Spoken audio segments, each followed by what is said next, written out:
بناوی خوای گەورە سڵاوتان لەبێت بەڕێزان باز لە قەیرانی سوتەمەنی دەکەین لە هەرێمی کوردستان قسە لەسەرەوە دەکەین هۆکاری گرانبوونی بانزین لە چەند ڕۆژی ڕابردوو بۆچی دەگەڕێتەوە ئەو بڕیارەی کە حکومەت داوێتی بۆ هەرزانکردنی نرخی بنزین نۆرماڵ ئایا دەچێتە بواری جێبەجێکردنەوە بۆچی بانزین گران دەکەن دوایش وەکو دەستکەوتێک بە خەڵکی کوردستان دەیفرۆشنەوە یاخود دەبێت چی بکرێت فشارێ بکرێ بۆی کە بانزین لە هەرێمی کوردستانیش هاوتای عێراق بکرێت و بە 450 دینار بێ لیترێک بانزین یاخود بۆچی پێشتر پێشنازی عێراقیان ڕەت کردەوە کە عێراق ئامادە بوو لە ساڵی ڕابردوو بانزین بە نرخی پاڵپشتی کرا و سوتەمەنی بانزین و گاز بۆ هەرێمی کوردستان دابنیکە بۆ ئەوان ڕەتیان کردەوە لەبەر چی بوو ئەم پرسانە قسەی لەسەرەکەین لەگەڵ هەرێک لە بەڕێزان دکتۆر نەبەرد کەریم مامۆستای زانکۆ و پسپۆڕی ئابووری لە ستۆدیۆ هەروە لە هەولێرەوە کاک فەرمان ڕەشاد چالاکی بواری مەدەنی سوپاسی ئامادەبوونتان دەکەین کاکتۆر بەخێر بێن سوپاسی ئامادەبوون دەکەین ئەگە سەرەتا سەرنجی بەڕێز بزانم لەسەر بەرلۆی بچین سەرگرانبوونی بانزین باسی ئیدارەدانی قەیران بکەین بۆچی لە هەرێمی کوردستان لە کاتێک کە جەنگ لە ئێرانە جەنگی ئەمریکا و ئێرانەیە لێرە بانزین گران بووە غاز گران بووە هەر ڕۆژە و کارەبا تووشی کێشە بووە پێوەستە بەچی خۆیمە لە جەنگدانین بۆچی ئەمە ڕوودەرە لە هەرێم لە کاتێکە بۆ ئێران خۆشی لە قەیراندایە تووشی ئەم حاڵەتە نەبووە سەرەتا بەناوی خوای گەورە و بەخشندە دوای دابڕانێکی زۆر دیسانەوەاتینەوە خزمەتی جەنابووینرانتان بڕواشم بەوە هەیە پێویستە ئینسان ئەو کاتانەی کە ضرورە پەیام و قسەی خۆی بگەیەنێت ئەرکی سەرشانێتی بگەیەنێ سەبارەت بەوەی کە ئەم دۆخە کە ئەخوازێت کە ئێمەمانان وە لە ڕێگەی کەناڵەکانی ڕاگەیاندن و سۆشیال میدیاکانی وەکو ئێوە و باقی کەناڵەکانی ترەوە پەیامی دروستی خۆمان بگەێنی بۆی دنیابینینی هاوڵاتیان دروستتر بێ لەو دنیابینینە جیاوازی کە دەسەڵاتداران بە وڵاتیانی دروستەکەن سەبارەت بە قەیرانەکان کە لە هەرێمی کوردستانە دروست بوون بە دڵنیایی و ئینسان ئەگەر تۆزێک بە ئینسافەوە سەیری بکە بەشێک لە قەیرانەکان پەیوەندی بە خودی ئەو جەنگەوە هەیە کە لە نێوانی ئێران و ئەمریکا و ئیسرائیلە بوونیان هەیە و بەشێکی تری قەیرانەکان پەیوەندی بە ڕۆڵی بەڕێوەبردننی سیستەمی حکومڕانیە لە عێراق و لە هەرێمی کوردستانیشە ئەوەی کە جەنابەت فەرمووت ئێران خۆی لە جەنگایە بەڵام ئێران ڕوبڕووی قەیران نەبووتەوە پرسیارەکە ڕێک لێرە وەڵامەکەی ئەمەیە کە ئێران بۆ خۆی توانیوێتی بەڕێوەبردنێکی ناوخۆی ئەوەندە بەهێزی هەبێ ڕوبڕووی نەک ئەم قەیرانە لە ساڵی 2014ەوە کە لە ژێر قەیرانە قورسەکانی ئابووری ویلایەتە یەکگرتووەکانی ئەمریکا و بەشێکی زۆری وڵاتانی ئەوروپای ئێران تاوەکو ئێستا توانیوێتی بەرگە بگرێت جگەلەوەی کە بەرگەی کردووە لە کۆمەڵێک سێکتەری سەربازی و ئەمنیشدا خۆی بەهێزتر کردووە جگەلەوەی کە خۆی بەهێز کردووە لە ساڵی 2014ەوە تاوەکو ئێستا پەلی هاویشتووە بۆ زۆربەی وڵاتان و ناوچەکانیش کەوا بوو دنیابینینی ئیدارەدانی وڵات زۆر گرنگ بووەوەی کە وڵات بپارێزیە لە هەموو قەیرانە دەرەکیەکان ناوخۆیەکان سەر ڕۆژێک دوڕۆژە کۆرمۆر بەرەمێنانی ڕاگر قەیرانی غاز دروست بووە قەیرانی کارەبا بۆ بڵێن شتی خەزن کراومان نەبێت لە کوردستان کاتێک ئێمە غازمان هەیە بڵێن دەتوانین غازی تروشتی ئەمباری خەزنکردن یاخود ئەوەیە کە خۆیان بە قازانجی زیاتر دەیفرۆشن خۆی بە تەکیدی بۆ نمونە ئەگەر سەبارەت بە کۆگاکردنی غاز بێت لە هەرێمی کوردستانە پێویست بوون دەسەڵاتدارانی هەرێمی کوردستان بیل لە بە کۆگاکردنی غاز و ستەمەنیش بکەنەوە نەک تەنها غاز بێت بەشی ڕۆژ نەتبێ وایە بەڕاستی حکومەتی هەرێمی کوردستان نەک لە بە کۆگاکردن و پاشەکەوتکردنی غاز و ستەمەنی مۆفەق و سەرکەوتوو نەبووە دنیابینەکەی دروست نەبووە حکومەتی هەرێمی کوردستان ئێستا بەقەت بۆ نمونە بچووکترین بازرگان داهاتی لە بەردەسانی لە آخر کۆبوونەوەی ئەنجومەنی وەزیرانە کە باسی ئەم کۆبوون و ناکەم وەزیری دارایی نێشاردوتەوە کە داهاتی هەموو وەزارەتێکی 65 ملیار دینارە کە ئەبوو حکوومەتێک بۆ نمونە لە دوای زیاتر لە 32 ساڵ حکومڕانی بگاتە ئەو قەناعەتەی کە یەدەگی خۆی داهاتی خۆی کەمترە لە 7 ملیار دلاری ئەمریکی کە بارتەقای بازرگانێکی بچووک نییە کەوا بوو کاک حەکیم ئێمە گەر بەوردی بگەڕێنەوە بۆ سەرچاوی کێشەکان لە ساڵی 1991ەوە کاتێک دەسەڵاتی خۆ بەڕێوەبردننی دروسە بێ ئەو سیاسەتە ئەو عقلێتە لە ئیدارەدانوی دروستکردنی هەرێمێکی خاوەن عقلێت و حکومڕانی و پەرلەمانی بەلاوازی دروست بووە ببینە لە دوای ساڵی 91ەوە لە ساڵی 94ەوە شەڕی ناوخۆ دروستە بێت دواتر بۆ نە دوو ئیدارەی دروستە بێت لە ساڵی 2005ەوە کە ئەکرێ بە یەکی ئیدارەی تا ساڵی 2013 یەک ئیدارەیە بڕاکات دواتر بە سیاستێکی زۆر غەڵەتی حکومڕانی و بەڵام سوودی بۆ نمونە گیرفان و ئەحزابەکان ئەو ببینیمان کە ئابووری سربەخۆ حکومەتی هەرێمی کوردستانی گەیان بچی ئەم ئابووری سربەخۆ هەناردەکردنی نەوەدی سربەخۆ گەیاندنی بەوەی کە لە ئەمڕۆوا بۆ نمونە حکومەتی هەرێمی کوردستان بیکا بە ئینجاز کە بنزینی نۆرماڵی کردووە بە 850 دینار و بە فەرمانی شخصیش یعنی تۆ ببینێ ئێمە حکومەتێکمانەیە بە ناوی حکومەتی ماوە بەسەرچوو بە ناوی حکومەتێک لە دوای نزیکەی 7 ساڵ زیاتر کە بەسەریاتە پەڕیوە حکومەتێک بە فەرمانی شخصی بەڕێوە ئەبرێ بنزین کرا بە 750 لەسەر فەرمانەوە بۆ ڕاستپاردەی سەرۆکی ئەنجومەنی وەزیران ئەم عەقڵێتە لە ئیدارەدانە کاگەڕێمەوە بۆ ئەوەی کە وەڵامی و پرسیارەت بێ ئێمە کێشەی ئیدارەدانمانێ لە هەرێمی کوردستانە کێشەی تاقی بەشەریمان نییە خەڵکێکی زۆر خاوەن پسپۆری و لێهاتووی باشمانەیە کۆمەلگایەکی زۆر باشمانەیە هاونیشتمانێکی زۆر باشمانەیە خاکی بە پیتمانەیە سەرچاوی سروشتی ژێرخان و سەرخانێکی زۆر بەهێزمان هەیە و هاوسنوورین لەگەڵ کۆمەڵێک وڵاتە کە ئەتوانین بە ئاسانی بۆ نمونە کاری ئیسیسماریان لەگەڵا بکەین بەڵام ئەو عەقڵێتە ئەو بیرکردنەوەی کە حکومڕانیەکە لە هەرێمی کوردستانە بەو ئاڕاستەیە حکومڕانی ناکا کە بیل لەوە بکاتەوە گەر هەرێمی کوردستان ڕوبەڕووی قرانێک بۆ چۆنی داری بە ئێمە کێشەی ئیدارەدانمانەیە خۆی ئێمە لە پسپۆری ئیدارە کارگەڕە شتێکمانەیە پێوترێت ئەزمەی ئیداری یان ئیداری ئەزەمات ئێمە ئەزمەی ئیداریمان نییە کێشەی خەڵکانی پسپۆر و بەڕێوەبەرمان نییە بەڵکم کێشەی و خەڵکانەمانەیە کە بەردەوامی بە کێشەکان ئەیان ببینە بۆ نمونە لە کێشەی موچەوە لە کێشەی غازەوە لە کێشەی نەوتەوە زانی یعنی لێزانەترین بۆ نمونە سیاسەتە کە تۆ بتوانی ئیداری کێشەکان بی یعنی بۆ نمونە وای لێ بکەی بە هاوڵاتی ببینە کار حاکیمەگەر مەوێم پەیام بە دروستی بکات لە هەفتەکان دە ڕۆژێکی زیاترە کۆمەڵێک پەرلەمانتاری چالاک لە پەرلەمانی عێراقا ئیسارەی ئەوەیان ئەم 50 بەرمیلی نەوتەیان کرد کە دێ بۆ هەرێمی کوردستان ببینە هەڵایەکیان دروست کرد بەرامبەر بەو بیرکردنەوەیە کە ئایا پێویستە ئەم 50,000 کە نێردرێ بۆ هەرێمی کوردستان پێویستەکات نەوت و بنزین و باقی مشتەقاتەکانی تریا و شێوەی حکومەتی عێراقی بێ بەڵام حکومەتی هەرێمی کوردستان هاتن بە سیاسەتێک هەڵایەکیان دروست کرد ئێستا خەڵکیان وا لێ کردووە کە ئەبێ سوپاسگوزاریان کاکە حکومەتی هەرێمی کوردستان بە 850 نەرجەگیری کردو سپاس دەکەم دێمە خزمەت ئەگەر کاک فەرمان ئامادە بێ کاک فەرمان سپاس دەکەین مامۆستا فەرمان جەنابیشت بەخێر بێی گوێ لێ ئێمەیە بەڵێ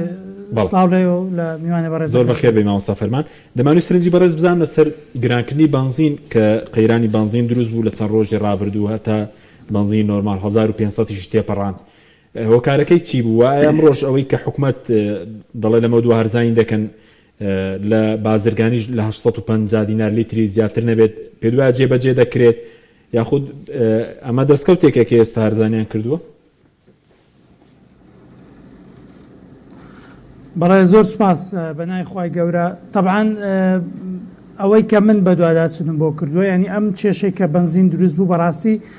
ئەگەر سیر بکەین بەر لەوەی ئەو جەنگە بەو گەرمیە دەست پێ بکە گرانی بنزین هەر سەری هەڵدا بوو ینی لە هەولێر بۆ بەر لەو 4-5 ڕۆژێک کە شەڕەکە گەرم بوو نرخی بنزین هەر گران بوو لە هەولێر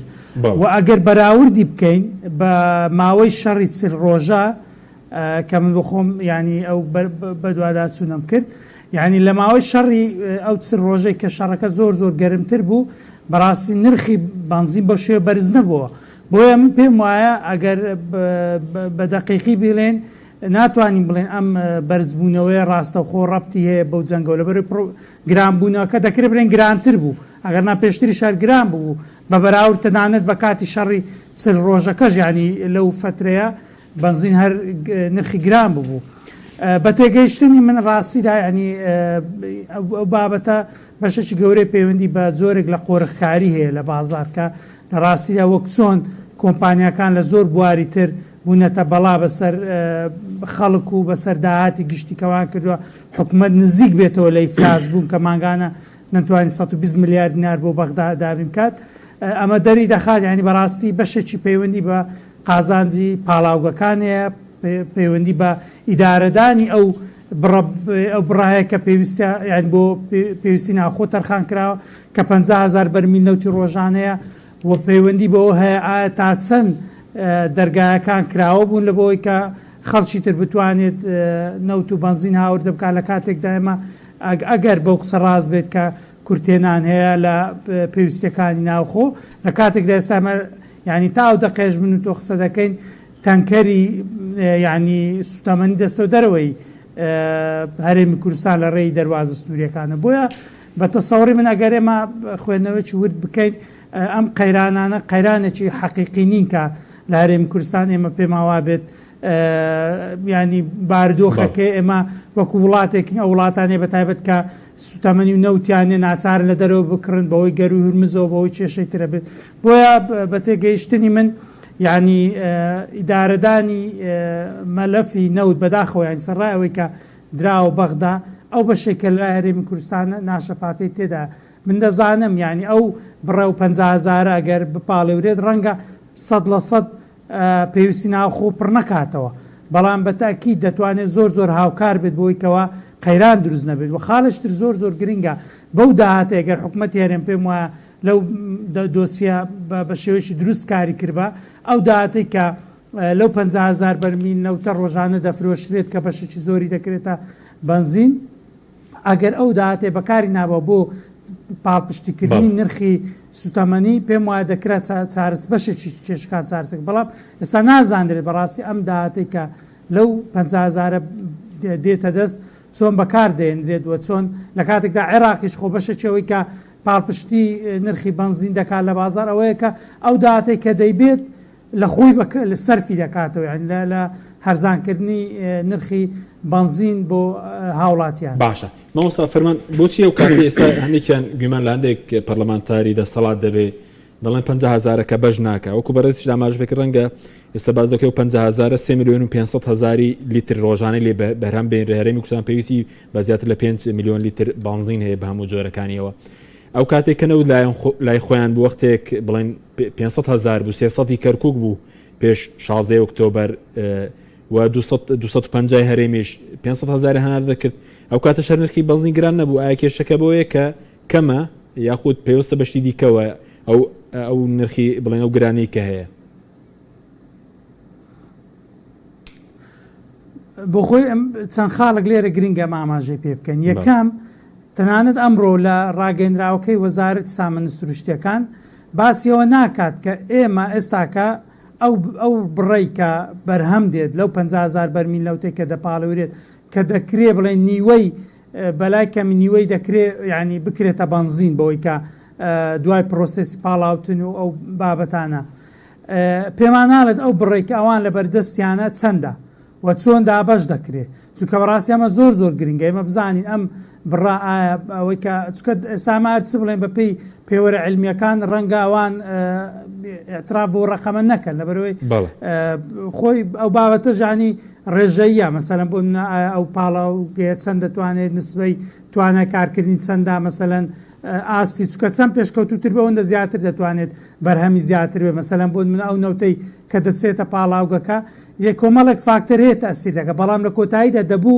حکوومەتی هەرێمی کوردستان لە ڕاگەندراوەکەی ئەوڕۆ بەڕسمی بڵێت ئێمە چەندمان لە بەردەستا و چەندیش نەقسمان هەیە و ئەو نەقسە چۆن پڕ دەکەینەوە ئەوە خاڵی یەکەم کە بەڕاستی لەوەی شەفاف نییە حکوومەتی هەرێم کە پێمان بڵێ بڕەکەی چەندە کە بە پێی هەندێک پێوەری علمی ڕەنگە بتوانرێت هەتاوکو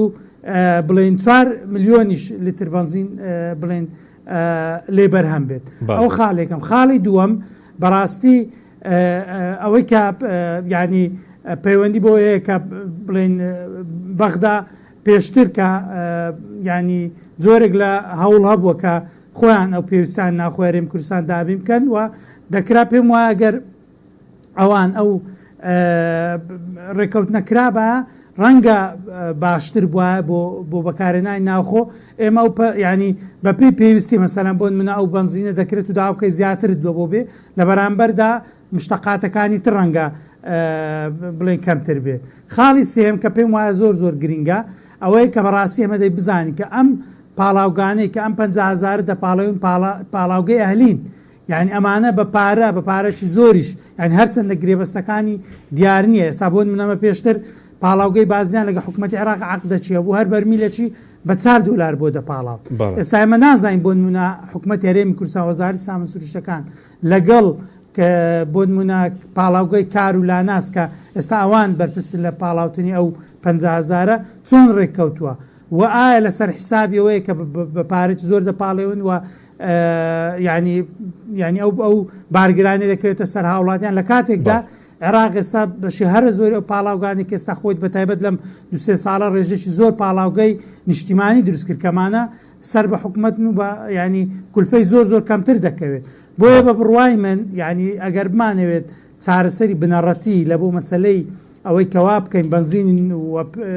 بەرەمەستۆمیەکان لە هەرێمی کوردستان هەرزان بێت دەبێت پاڵاوگەیەکی نیشتیمانی کە بەڕاستی ینی بە تایبەت کە ئێستا لەگەڵ حکوومەتی عێراق مەلەفی نەوت تێکەڵ بووە ینی چۆن لە بۆ نمونە پاڵاوگەیەک لە کەربەلا کراوە توانای 100,000 بەرمیل نەوتی ڕۆژانەیە بپاڵێت ئەگەر ئێمە بتوانین پاڵاوگەیەکی گەورەی لەو شێوە لە کوردستان دروست بکرێت کە ئەو پێویستیانی ناخوێرەی کوردستان دابین بکات پێم وایە ئەوە دەبێتە چارەسەر ئەگەر نە هەتا پاڵاوگەت ئەهلیەکان ئەوانەی کە بەڕاستی خۆشمان دەزانین کەوانە ینی ئەوە نینە پاڵاوگەی خەڵکی ئەتیاری بەڵکو هەمووی خەڵکی دەستڕۆیشتون ئەگەر ئەمە ئەو پاڵاوگەت نیشتیمانیان دروست بکرێت پێم وایە ئەو قۆرەکاریە بۆ پاڵاوگەکان نەمینێت ئینجا مەجال دەبێت کە هەرێمی کوردستان نرخی سوتەمەنیەکان بەرەو دابەزین بچێت. بەڵێ دێمەوە خزمەت سوپاس دەکەم کاکتۆر بێمەوە خزمەت بەڕێزت سەبارەت بۆ ئەوەی کە پێ دوایە بەرەلی حکوومەت بۆ هەرزانکردنی یاخود کە پێشتر بەزیان کردەوە ئێستا هەرزانیان کردێتەوە وەکو دەستکەوتی دەیفرۆشن جێبەجێ بکرێ یاخود بۆ پێشتر ڕازی نەبوون ئێستا ساڵی ڕابردوو لە ڕۆژنووسەکانی لەگەڵ حکوومەتی عێراقی لە مانگی حەوت عێراق ئامادە بوو بە 450 لە ڕۆژنووسەکەی تیا بوو کە هەموو نەوتیارێن تەسلیم کرێ عێراق پێداوی سەرێندابین کە بەڵام ڕازی نەبوون. طبعا دەسەڵاتی کوردیان حکوومەتی هەرێمی کوردستان بە پلان توانی کارێک بکە کە کردی وزە و ستەمەنی لە کردی گشتی حکومیەوە بگاتەوە بۆ کردی بازرگانی ئەگەر بیرمان بیان ئەگەر هاوڵاتیان بە تەکیدی بیریانە پێشتر لە هەرێمی کوردستانی شا هاوشێوە حکوومەتی عێراقی وێزگەی و ستەمەنی حکومی هەبوو ئەوە بوو سەرنجام هەمووی داخرا کرا بەچی بابەتی ستەمەنی کرا بە کردی تایبەتی بە تەواوەتی. طبعا حکوومەتی هەرێمی کوردستان پشت بەس بەو پڕۆژە و بەو پلان و پیلانی کە هەیبوو توانی کە سەرکەوتوو بێ کە سێکتەری ستەمەنی لە کردی حکومی و گشتیەوە بکە بە کردی تایبەتی و کردی کەسی بۆیە سەرنجام بۆی کە زۆرترین قازانج بەدەست بێنێت لەسەر بنەما و بیرکردنەوەی بۆ بازرگانەکان هەنگاوەڵێنێت کەوا بوو حکوومەتی هەرێمی کوردستان هەرگیز ئێمە نابێت چاوەڕێ ئەوە بکەین لەلایەن حکوومەتی هەرێمی کوردستان و لەگەڵ حکوومەتی عێراقیا بگەن بەر لێگەیشتنێک کە نرخی 1 لتر بنزین دابەزێ بۆ 450 دینار ئەمە ناکری هاوڵاتیانی ئێمە چاوەڕوانی ئەمە بێت لە حکوومەتی هەرێمی کوردستان تەناکری بۆ نمونە بەشێک لە پەرلەمانتارەکان بتوانن تحالفێکی ئۆتۆ دروست بکەن لە پەرلەمانی عێراقا بتوانن بانگێشتی وەزیری نەوتی حکوومەتی عێراقی بکەن کە ڕێکارێک دروست بکا بۆی کە لە هەرێمی کوردستانە تاوەکو ئێستا ئەو وێزگە سوتەمەنیە حکومیانە تاوەکو ئێستا وەکو خۆی ماوەتەوە بەڵام لە کار خراوە کەوا بوو ئەمە ئەکرێت لە بەغدادەوە لە پەرلەمانەوە لە ڕێگەی پەرلەمانتارە بە ڕێزەکانەوە بتوانرێت لیجانەکانی بەتایبەتی وزە و نەوت بتوانێت پرۆژە یاسایەکی وا تەقدیم بکە کە لای کەمی بتوانن لە پرۆژە یاسایی بودجەی ساڵی 2027 کە لە مانگی ئۆکتۆبەر تەسەوڕ وایە بڕاتە بابەتی مناقەشە و گفتوگۆکردنەوە پەرلەمانتارەکان بتوانن هاوشێوەی پشکی هەرێمی کوردستان لە بودجەی ساڵی 2027 بتوانن پشکی ستەمەنی هەرێمی کوردستانیش لە بودجەی حکوومەتی عێراقیە جێگیر بکەن کە حکوومەتی عێراقی تەمویلی حکوومەتی هەرێمی کوردستان بکات. طبعا کاک حەکیم ئێمە پێشتر باسمان لەوە کرد کە حکوومەتی هەرێمی کوردستان هەر لە سەرەتاوە دیدگا و بینینێکی ڕوونی نەبووە بۆی بتوانێت کە پلانی دوور مەودا بۆ هاوڵاتیانی خۆی بۆ حکوومەتەکەی خۆی دابڕێژی. ببینە کاک حەکیم لە ساڵی 2014 کە جەنگی داعش بوو نزیکەی 180 بۆ 85 پاڵاوگەی بێجی لە کار کەوت. ئەوە بوو بە سیانەکردن و بە زیادکردنی چەند ئۆپشنێک و چەند بەشێکی تریشەوە توانیان لە ساڵی 2024 حکوومەتی عێراقی پاڵاوگەی بێجی بگەێنێ بە پاڵاوتنی 150,000 بەرمیل نەوتی ڕۆژانە. یعنی توانیوێتی لە نەوتی قورسەوە ڕۆژانە 150,000 بەرمیل نەوت بپاڵێوێ بۆ نەوت و باقی مشتەقاتەکانی تری. ئەبینی لە ساڵی 2023 پاڵاوگەی کربەلا افتتاحەکری و تەواوەکری و دروستەکرێ کە لە دوای ساڵی 2025 بۆ پاڵاوگە حکوومیەکان یەکێکە لە بەهێزترین پاڵاوگەکان کە لە ساڵی 2023 لە کربەلا کراوەتەوە توانای پاڵاوتنی ڕۆژانە 140,000 بەرمیل نەوتی هەیە. قسەکە لێرە ئەوەیە حکوومەتی عێراقی طبعا باسی گەندڵی ناکەین لە عێراقی عەدنان جومەیلی سەرەتایەک بوو بۆ ئەوەی ئەو وێرانەی کە لە عێراقا دروستە بێ بەڵام سەرباری ئەم گەندەڵی کە لە سێکتەری سوتەمەنی شاکراوە کە عەدنان جومەیلی و حکومەتی سوودانی حکومەتەکانی پێشوش توانیویانە بابەتێکی وەها بێنە ئاراوە دروستکردنێکی کۆمپانیا و مەسانعی وا دروست بکەن کە لایەکەمی بتوانێت بارگرانی لەسەر حکومەتی عێراقی کەم بکاتەوە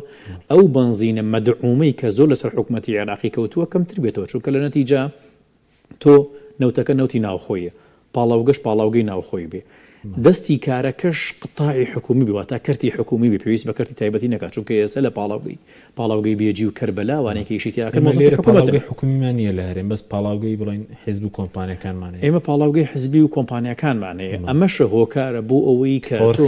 تۆ نەتوانێ بۆ نمونە نەک قۆڕخکاری بۆ دوورمە و داش بە تایبەتی لە کاتی قەیرانەکانە بتوانی داری وڵاتەکەی خۆت بی پێکەوتور هەر ئەوش بوو کە رازی نەبوون بەغدا لە بەرخاتی کۆمپانیان ڕەتیان کردەوە ئامادەن بوون بەغدا بە 450 زانی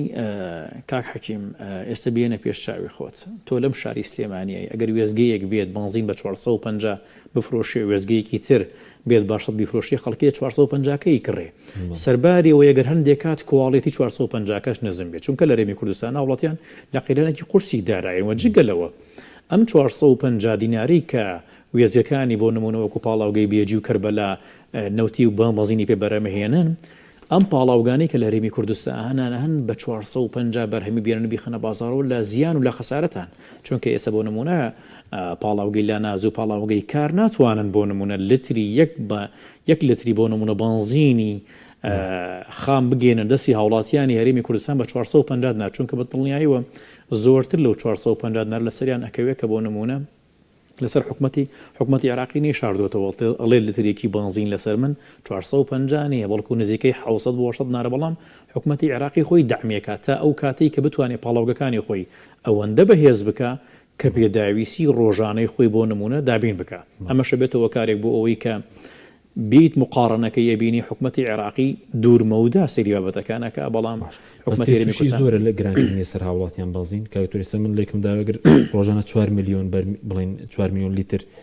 بنزین نۆرمال بەکاربهێنرێ ئەگەر 300 دینار گرام بێت هەر لیترێک تقریبا ڕۆژ 1 ملیار و 200 میلیۆن دەکەن یعنی ئەوەندە ڕۆژانە زیاتر لە ملیارێک زیان بەر هاوڵاتیان دەکەوێت ئەگەر لیترێک 300 دینار گرام بەرگرانی زۆر تۆسیەکەی کا حەکیم لێرە یەک شتێکەیە لە هەرێمی کوردستانە هەر جوڵەیەکی گرانکردنی پاسار ڕوو ئەدا سەرنجام هاوڵاتی باجەکەیەدا ئەزانی تۆ لە هەرێمی کوردستانە ئەگەر بێت مقارنەیەکی بە وڵاتانەی کە لەسەر داهاتی خۆیان ئەژێن یعنی حکومەتی هەرێمی کوردستان لە ماوەکانی پێشووە هۆکارێکی هەبوو بۆ ئەوەی کە باج و ڕسوماتی زیاد کردووە بۆ ئەوەی داهاتنەوەتێکی بەرز بکاتەوە مقابلن بەو 350 میلیۆن دلاری کە نەوتی خۆی ئیفرۆشێت تاوەکو ساڵی 2023 پلانەکەی ئەوە بوو هۆکارەکەی ئەوە بوو بۆیە باجی بەرز کردوتە بۆی داهاتی نەوتی بەرز کاتەوە بتوانێت موچەی پێدابین بکە ئێستا تۆ باجت لەسەر وڵاتی بەرز کردوتەوە لە هەموو سێکتەرەکانی طبعاً کاک حەکیم ئەم گرانی کە ئێستا لە هەرێمی کوردستانە هەیە تۆ تەنها بە تەرکیزەکە و چاوی ئێمە ڕۆسەر بابەتە سوتەمەنیەکان لە هەموو بوارەکانی ترە گرانیەکی زۆر بێشمار لە هەرێمی کوردستانە دروست بووە ئەم گرانیەش کە دروست بووە بە دەرەجەی یەک حکوومەتی هەرێمی کوردستان لی بەرپرسە کە حکوومەتی هەرێمی کوردستان لی بەرپرسە دید قەرارەکە ئەوەیە وەرە بیری لێ بکەرەوە داتای بۆ دابنێ ئەم گرانی کە دروست بووە و داهاتیش ناگەڕێتەوە بۆ خەزینی حکوومەتی هەرێمی کوردستان کەوابوو گرانی و زیادکردنی باج و ڕسوماتیش نەبووتە هۆکارێک بۆ ئەوی داهات بۆ حکوومەتی هەرێمی کوردستان بەرز بکاتەوە چونکە تۆ حکوومەتی هەرێمی کوردستان لە ئێستاداوە زیاتر لە 2 ساڵە کۆی تەواوی موچەی پشتی بەستووە بەو پشکەی کە لەلایەن حکوومەتی عێراقیەوە بۆ دێ تەنها 50 ملیارێک 48 ملیارێک 100 ملیارێک 120 ملیارێک نێ بۆ حکوومەتی عێراقی کەوابوو کاتێک کە تۆ باج و ڕسومات و بارگرانی بە وڵاتیانی هەرێمی کوردستان دروستەکەی ئەبی ئاشکراشی بکەی لە نەتیجەی ئەو باج و ڕسوماتی کە بەرز کردو داهاتی نانەوتی لە هەرێمی کوردستان چەند بەرز بۆتەوە بۆی خزمەتی حکوومەتی هەرێمی کوردستانی پێ بکەیت مامۆستا فەرمان بێمە خزمەت بەرز سەبارەت بەوەی کە پێ دوای ئەگەر فشارێکە بێت لە بەغداوە یان لێرەوە بتوانرێت هاوتای بەغدا بکرێ بنزین 450 دیناری لە هەرێم هەبێ یاخود لە قۆناغیدا تۆکەوەی بەڕێزت باست کرد ببینە خاوەن پاڵاوگەی حکومی و بەکەمتر لەسەر هاوڵاتیان بکەوێ حکومەت پاڵپشتی بکە یاخود پێ دوای ئەمە نابینین چی بکرێ بۆەوەی کە هاوتا بکرێ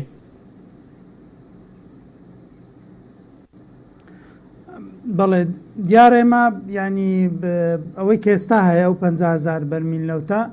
کە بۆ پێویستی ناو خۆدابین دەکرێت بەشەکە ئەو لە ڕێککەوتنی پێشوویانی کە کراوە پێم وایە چارەسەرەکەوەیە کە لە یاسای بودجەی ساڵی نوێ کە دەچێتە پەرلەمانی عێراق لەوێ بەڕاستی ئەو بابەتە ینی دەکرێت نوێنەرانی هەرێمی کوردستان پەرلەمانتاران فشار بکەن کە بەڕاستی ئەم بابەتە دەبێت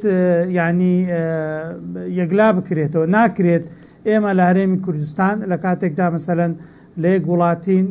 بۆ بودجەی گشتی لە بۆ هەموو وڵاتدا دەنرێت بەڵام خزمەت گوزاریەکان لە هەرێمی کوردستان نرخەکەی بە جۆرێک بێت و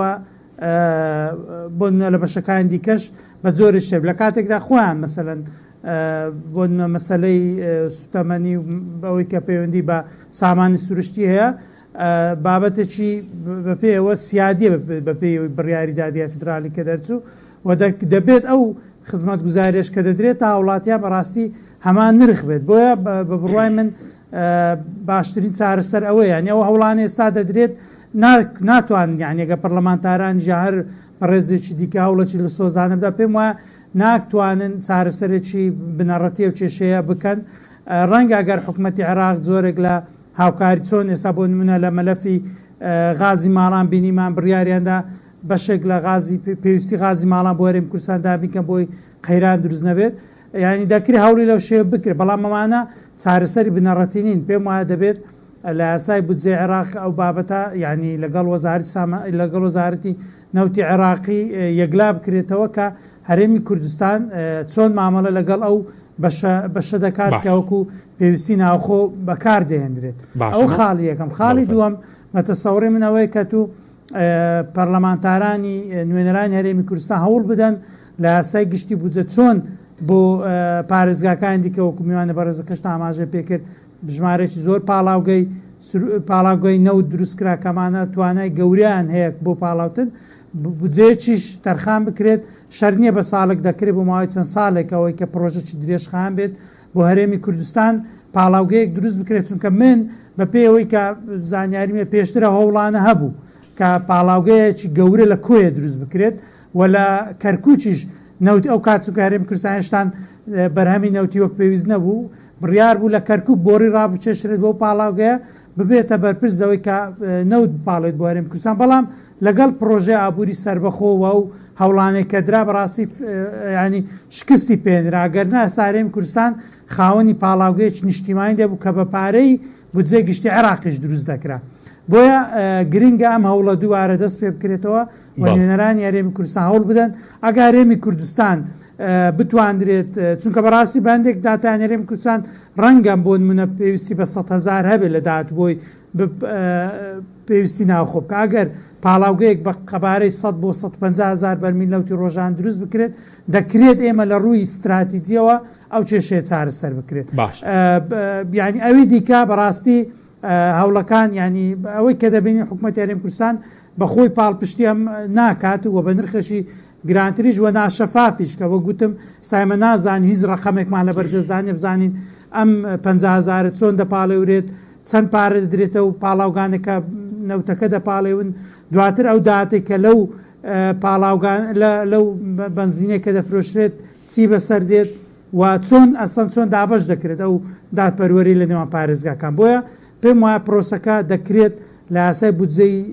نوێی عێراقا لە مانجی دەی ئەمساڵ دەچێتە پەرلەمان ئەم بابەتە پەرلەمانتارانی کورد بکەنە بابەتێکی ئەساسی بۆی داکۆچی لەو بەشێکە لە هەرێمی کوردستان بکرێت کە لە نەوت بۆی تەرخان دەکرێت بەڵام بەداخەوە وڵاتیان هەرێمی کوردستان بەو شێوە لێی سوودمەند نین. باشە ماوە سەفەرمان سەبارەت بە غازیش ئێستا لەگەڵەوەی کۆرمۆر دەڵێن ڕۆژێک بەرەمێنانی ڕاگرتکەوا بڕیارە دەڵێن لە چەند ڕۆژی داهاتوو دەست پێ بکاتەوە بەرەمێنانی غازی لە کۆرمۆر بۆ لە پڕغازی ماڵان گران دەبێت یاخود کارەبە 1200 مێگاوات کەم دەکات بۆ کۆگاکردنی بڵێن غازی سروشتی نەبێ غازی ماڵان نەبێلانی کەم تۆ بەشی مانگێک بۆ یەک ڕۆژ لێت بقەوم یاخود هەڕەشەیە کێمنی لەسەر پاڵاوگەکان هەبێ دەبێ هاوڵاتی باجەکەی بدە بەداخەوە ینی حکوومەتی هەرێمی کوردستان لە مەلەفی ئیدارەدانی قەیران زۆر لاوازە، ینی هەر شتێک ڕوودا یەکسەر لە جیاتیەوە بتوانانی خۆیت ماوەیەک بەرگە بگرێت یەکسەر بارگرانی لە ساوڵاتیان دروست دەبێ. نەگەرەوەش کاک حەچیم، ینی ئەگەر لە بیرت بێمە لەو ماوەی کە چ ڕۆژێک کە شەڕ دروست بوو دانەغازی شەکانی ڕاگر هەتا لە 28 دووەتا تقریبا 12 بۆی کەم زانیاری مێ ڕاگر، بەڵام دواتر هەتا 2 مانگ دواتر قەیرانی غازەر بەردەوام بوو لە هەرێمی کوردستان لە کاتێکدا ئەوەی کە دانەغاز بە سعری پاڵپشتیکرا و دابین دەکرد، یعنی LPG تقریبا 1200 تۆن بوو لە کاتێکدا پێویستی هەرێمی کوردستان ناگاتە 1000 تۆن، بەڵام بەداخەوە بەشێکی زۆری ینی بە شێوەی بازرگانی و لە بازار دەفرۆشرا بۆی کە قازانجی لە بۆ کۆمەڵی خەڵک دروستکاوانەی کە وەریان دەگرت. بۆیە بە بڕوای من ینی بابەتەکە بەڕاستی و قەیرانانە کە دروست دەبێت یەکەم ئەو ئێمە ژێرخانی وزە لە هەرێمی کوردستان لە کاتێکدا ئێمە لە 2007 یاسای نێوتوخواز دەرچوو پرۆسی ئابووری سەربەخۆ ئەگە بڵێ لە 2014ەوە دەستی پێکرێتاوە کە 2020 کە دادگای فیدرالی بڕیاریدا، بەڵام هیچ ژێرخانێک بۆ هەرێمی کوردستان دروست نەکرا بۆی کە بتوانێت بۆ نمونە لە کاتی پێویست هەندێک غاز تابێت کە بتوانی خەزنیکەی بۆی بەکاری بێنێگەر تووشی قەیرانێک بوو یان بۆ نمونە پاڵاوگەی باش تەبی، ینی کۆمەڵێک پێویستی ترەیە لە مەسەلەی کارەبا. ینی ئێمە تقریبا ئەو غازێ بەرهەم دێ لە بەشێکی زۆری دانەغاز هەر بە خۆڕای دەیداتە حکوومەتی هەرێمی کوردستان، ینی بۆی کە پاڵپشتی کارەبای پێدەکە، بەڵام دەبینی ئەمە ڕەنگ ناداتەوە لەوەی کە کارەبا لە هەرێمی کوردستان هەرزان بێت هەر بە نرخێکی بەرزە. بۆیە بەداخەوە ینی زۆرێک هەز دەکەم ینی احتیکار لە پرۆسەکەی و ئەو بارودۆخی هەرێمی کوردستان و نەبوونی دامەزراوە و یان لاوازی دامەزراوەکان بەڕاستی نەبوونی ئۆپۆزیسیۆنێکی یەکگرتو و کاریگەر لاوازی شەقام ئەمانە هەمووی ئەو دەرفەتەی دروست کردووە کە ئەم هەنگاوانە کە دەنرێت کەم بارگرانی لە ساوڵاتیان دروست دەکرێت بە ئاسانی تێپەڕێت و هیچ کاردانەوە چوای تێدا دروست نەبێت کە فشار بێت. ینی ئەو چەند ڕۆژە کە بەهۆی قەرەباڵغی لە بەنزیخانەکان کە دروست بوو و زۆرێک لە ناڕەزایەتیە بوو حکوومەت ئیستیجابەیە بوو، پێم وایە ئەگەر فشارێک هەبێت و خەڵک ینی دەنجی زوڵالتر بێت و ئۆپۆزیسیۆن ئیشی ڕاستەقینەی خۆی بکات دەکرێت ینی سنوورێک بۆ گرانێک کە لەسەر شانی هاوڵاتیان دروست کراوە دابدرێت. بەڵێ سوپاس دەکەین کاکتۆر سەبارەت بەوەی کە نرخی بڵێن سوتەمەنی لە هەرێم گرانەوەیە، بەس کاک فەرمانوتی داهاتی و 50,000 بەرمیلش هەر دیار نیە وایە، اینجا نرخی کارەبا لێرە گرانە، اینجا داهاتی کارەبای ڕووناکیش ئێستا باز دەکرێت دیار نییە. طبعا من لە پێشووترا بۆ جەنابەت باسم کرد حکوومەتی هەرێمی کوردستان بۆ ئەوە بوو باجر ڕسوماتی بەرز کردو بۆی داهاتی نانەوتی خۆی بەرز بکاتەوە بتوانێت موچەی پێدابین بکە. ئەوە بوو لە ساڵی 2023 لە مانگی سیەوە بەرپرسیارەتی موچە خۆرانی هەرێمی کوردستان بە تەواوەتی کەوتە سەر حکوومەتی عێراقی کەوا بوو زیادکردنی ئەم جۆرە داهات و ڕسومات و باجانە لەسەر هاوڵاتیانی هەرێمی کوردستان بە دڵنیاییەوە نەبووە هۆکارێک بۆ ئەوەی داهاتی نانەوتی لە هەرێمی کوردستانە بەرز بکاتەوە. هەتا ئەو ڕۆژەی کە حکوومەتی هەرێمی کوردستان خۆی موچەی دابینە کرد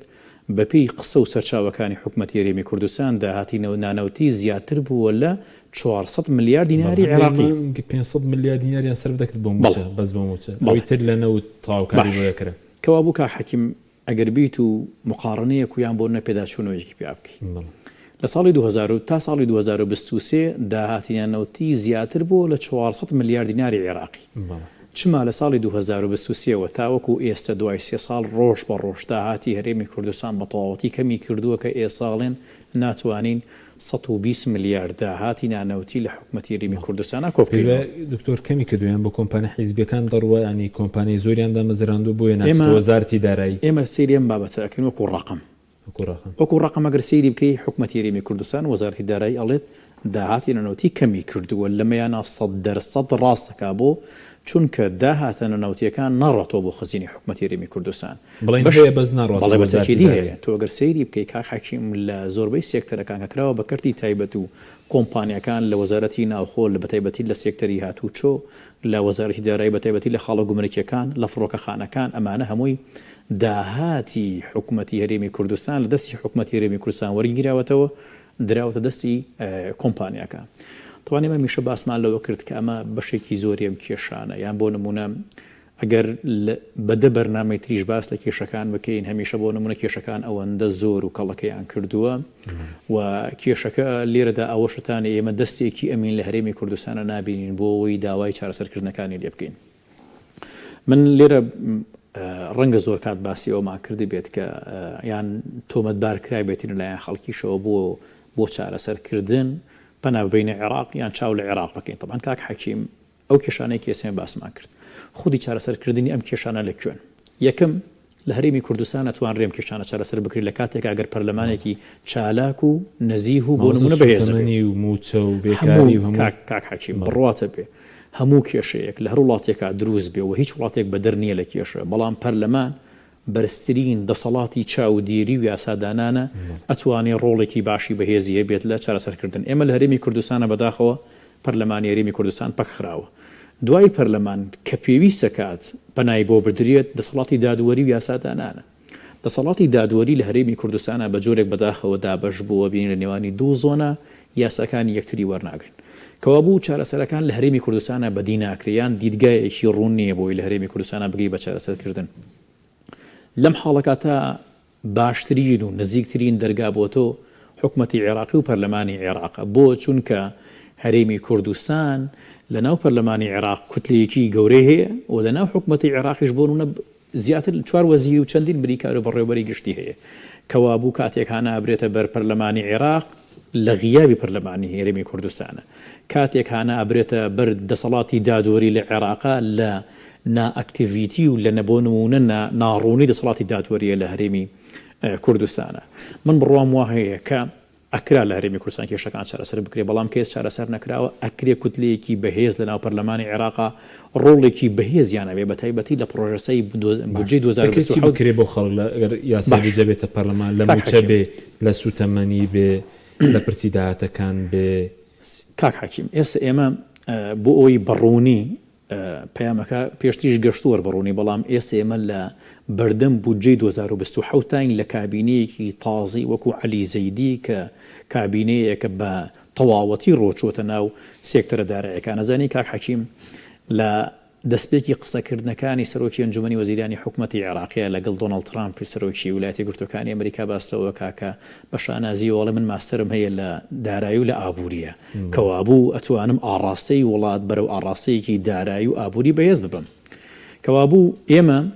لە سڵتەیەکی وەکو عەلی زەیدی کە کەسێکی بازرگان بۆ پسپۆڕیەکی دارایی و ئابووری هەیە ئەبێ بۆ نمونە پەرلەمانتارەکانی ئێمە چی ڕۆڵێکیان هەبێ لەو بودجەی 2027 کە دوای 2 ساڵ خەمڵاندنی بۆ کراوە بە نزیکەی 200 تریلیۆن دیناری عێراقی 150 تریلیۆن دیناری عێراقی لە بودجەی 2027 دیاری کراوە بۆ سێکتەری بودجەی بەکاربەر کە موازنەی تەشغیلیە 50 تریلیۆنیش دیاری کراوە بۆ سێکتەری ئیستثماری کە یەکەم کابینەیە لە حکومەتی عێراقی لە ساڵی 2005 تاوەکو ئێستا ئەو ڕێژەپارەی دیاری کردبێ بۆ بودجەی ئیستثماری واتە بودجەی وەبەرهێنان. پەرلەمانتارەکانی هەرێمی کوردستان بە تایبەتی لیژنەی دارایی و لیژنەی سوتەمانی و لیژنەی تەندروستی کۆی لیژانەکان ئەتوانن چی ڕۆڵێکیان هەبێ. گرنگە لە پرۆسەی بودجەی حکومەتی هەرێمی کورد حکومەتی عێراقیە بتوانرێت پشکی بودجەی هەرێمی کوردستان جێگیر بکرێ و حکومەتی هەرێمی کوردستان ئیلزام بکرێ. خۆشبەختانە ئێستا فکرێک بیر بۆ چوونێک دروست بووە کە حکومەتی هەرێمی کوردستان ئیجبار بکرێ بەوەی کە بودجەی هەبێت دوای دەدانە ساڵ حکومەتی عێراقی بە مەرجێک پشکی هەرێمی کوردستان بنێرێت کە حکومەتی هەرێمی کوردستانیش پرۆژەسەیەکی بودجەی هەبێ ئاشکرای بک بۆ حکومەتی عێراقی ئەو بەشە بودجەی کە لە عێراقەوە بەدی حکومەتی هەرێمی کوردستان چۆن سەرفێکە چونکە ئەو نادادی کە لە هەرێمی کوردستانایە لە نەبوونی پرۆژەسای بودجەیە بۆیە حکومەتی عێراقی کاتێک ئەڵێ من بودجەی 2027 مەیە ئەبێ حکومەتی هەرێمی کوردستانی بودجەی 2027 بێ ئەمە لە ڕوانگە بودجەیەکەوە لە ڕوانگە سوتەمەنیەکەیەوە ئەکرێت پەرلەمانتارەکانی حکومەتی هەرێمی کوردستان پەرلەمانتارە کوردەکان لە پەرلەمانی عێراقا ڕۆڵیان هەبێ کە بابەتی سوتەمەنی هاوتای 15 پارێزگاکەی تری حکومەتی عێراقی بکەن لە بابەتی بۆ نمونە هاوتاکردنی موچەی موچەخۆران و زیندانیانی سیاسی و خانشینەکانە پەرلەمانتارەکانی هەرێمی کوردستان و پەرلەمانتارە کوردەکان ئەتوانن ڕۆڵێکی زۆر باشیانە بێ کە لە مەشروعی بودجەی 2027 بە تایبەتی فعالحساری کە عیلاقەیەکی دۆستایەتی لەگەڵ کۆمەڵێک پەرلەمانتارە هەیە بتوانن موچەی خانەنشینی و زیندانیانی سیاسی و موچەخۆرانی هەرێمی کوردستان هاوتای 15 پارێزگاکەی تر بکەن. زانی کاک حەکیم سری دنیابینینی وەزارەتی دارایی حکوومەتی هەرێمی کوردستان بکە لێبڕینی خاننشینی کاتێک لە حکوومەتی عێراقی فەرمانەکەی دەرەچێت کە لە ساڵی 2014 ئیجبار بکرێ بەسەر سەرجەم موچەخۆرانی هەرێمی کوردستانە ئەو ڕۆژەی کە دەرەچێت بەیانەکەی لە حکوومەتی هەرێمی کوردستان جێبەجێ ئەکرێ بەڵام بەرزکردنەوەی پلەی وەزیفی موچەخۆران بەستنی علاوە بەستنی دەرماڵی پایە لە حکوومەتی عێراقی لە 15 پارێزگاکە دەرەچێت حکوومەتی هەرێمی کوردستان و بە تایبەتی وەفدەکانی هەرێمی کوردستان لە چوونەکان بۆ بەغدا وەزارەتی دارایی کە ئەمە کاک حەکیم 1 سنت بارگرین لەسەر حکوومەتی هەرێمی کوردستان دروست ناکە چونکە ئەمە حکوومەتی عێراقی ئیجبارە بەوەی کە ئەو بشکە بنێرێت کە زیاتر لە 55 میلیارد دینارە کە کەمترەکە بۆ لە 35 میلیۆن دلاری ئەمریکی پلە بەرزکردنەوەی سەرجەم موچەخۆرانی هەرێمی کوردستان و هاوتاکردنی سیستەمی خاننشینەکان ببینە کاک حەکیم دنیابینینێکی زۆر سیر و سەمەری تری وەزارەتی دارایی لەم 1-2 ڕۆژە کە نووسراوێکی دەرکردووە بیل لەوە ناکاتەوە موچەی خاننشینیان چارەسەر بکات چونکە خاننشینەکان کاتێک کە بەبێت دوو تەرفی خاننشینە بن ئەمە زەربەیەکی زۆر گەورەیە بیل لەوە ناکاتەوە زیندانێ سیاسی بۆ نمونە موچەکان هاوتا بکات بیل لەوە ناکاتەوە موچەی 355 بۆ 300,000 موچەخۆر کە ڕۆژانە دەوامەکەن بەم نەهامەتی و بم بێ موچەی ڕێکی بکاتەوە فەرمانێکی دەرکردووە دەرماڵی پایە بۆ تەواوی بەرپرسە تازەکان و بەسرێت کە دەست بەکارە بن یعنی لەبری ئەوەی تۆ مەبەستم وتانێ لەبری ئەوەی تۆ خەمی ڕێژەیەکی زۆری هاوڵاتیان و موچەخۆران بخوای لە زیندانانی سیاسی و لە خاننشینان و لە موچەخۆرانەوە ئەڕۆی نووسراوێکی تایبەت دەرێنی بۆ بەستنی دەرماڵی پایە بۆ کەسانەی کە بەرپرسیارەتی وەرەگرن سپاس دەکەم ماوەستە فەرمان کاتمە کەمەوە بەس دەمێ سەرنجی بەڕێز بزانم ئەوەی کە لە کوردستانە هەم نرخی سوتەمەنی بێ هەم کارە باش بێ پێ دوای لەگەڵ داهاتی تاک ناگونجێەوە و هەڕەشەی وەزارەتی کارە باش شەبوو ئەگەر کۆمنتێک لەسەر بوو کە هەڕەشە دەکار کەسێک لە دوای 50 ڕۆژ کری کارەبانەدا پارەی کارەبانە ڕسوماتەکەی کارەباکەی دەبڕن پێ دوایە هەم نرخی کارەبا هەم سوتەمەنی لەگەڵ داهاتی تاکو لەگەڵ ئەو بێم و چێ ناگونجێ وڵی ینی سەیری ئەو بڕیارانەی حکوومەتی هەرێم دەکەی ینی من بەخۆم بەڕاستی یەکەم جارکە بڕیارم دیت گوت ێگەر تا 50 ڕۆژ کری کارەبانە دەی کارەبا دەبڕی یەکەم جار بەڕاستی لە سوۆشال میدیاوام زانانی دروست کراوە ینی ڕاز نییە وەکو زۆرێک لە گاڵتەکردن بەڵام کە بینیم بەڕاستی یعنی شۆک بووم کە حکوومەتی هەرێم لە کاتێکدا خۆی هیچ التیزاماتێک لە کاتی خۆی بەرامبەر هاوڵاتیان جێبەجێ ناکات بەڵام هاوڵاتی ئیجبار دەکات بۆی کە لە کاتی خۆی ینی ئەو ئەرکانیان ئەو ینی بەرپرسیارەتانی کە لەسەرکی جێبەجێ بکات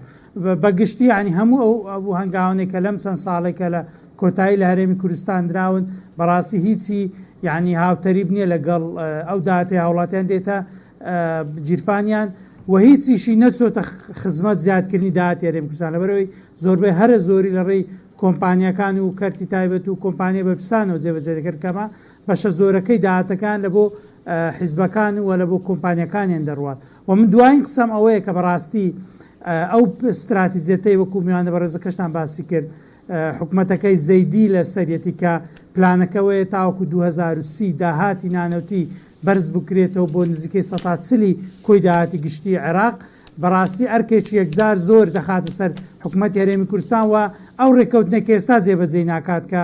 لەگەڵ 3 ساڵێک کە کرا دەبێت پێم وایە زۆر مەمنون بی لەگەر حکوومەتی نوێ لەگەڵی بکات بۆیە لە ئێستاوە پێم دەبێت حکوومەتی هەرێم پێداچنەوە بە داهاتەکانی خۆی بکات و ئەوەی کە دراوەتە کۆمپانیا و گرێبەستانەی کە حکوومەت بەخۆی دەکات لیانوەگرێتەوە بە خۆی پرۆژەکان بکات و داهاتەکە بگەڕێتەوە خەزینەی گشتی وانەی کە بارگرانیان دروست کردووە لە بۆ هاوڵاتیان لە خزمەت کۆمپانیەکان بە هەمان شێوە و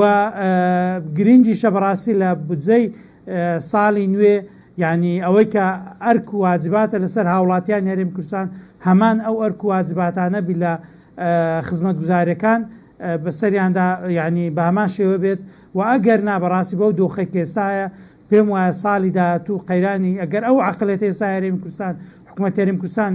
ینی ئیشی لەسەر دەکات دەگە گۆڕانکاری بەسەردانەیەنێت و شەڕی گەندەڵی شەڕی ئەو قۆڕخکاری کۆمپانیەکان دروستان کردوە نەکات ساڵی دابێ بەڕاستی هەرێمی کوردستان دووچاری کێشەی زۆر گەورەی دارایی دەبێتەوە کە ڕەنگە حکوومەتی عێراقیشکە و ئاراستەی زەیدی هەیەی بەڕاستی بەبێ ئەوەی کە ینی حکوومەتی هەرێمی کوردستان بچێتە پێش ئەو تاگلانە هیچ ناکات بۆیە باشترین چارەسەرەوەیە ئەو پێداچنەوانە بکرێت و لە پاڵیشدا ئەرچ سەرشانی هاوڵاتیان کەم بکرێتەوە بۆی هاوڵاتی دەرەقەتی ئەو هەموو باج و خەرازی کە لەسەری سەپێنراوە بێت. زۆر سپاس دەکەین کە مامۆستا فەرمان ڕەشاد لە هەولێرەوە هەروە دکتۆر نەبەردکەریم لەسەر سوپاسیان مەدەبوونتان دەکەم سوپاس بۆی بینەرانی بەڕێ سوپاس واوکاران خواتان لەگەڵ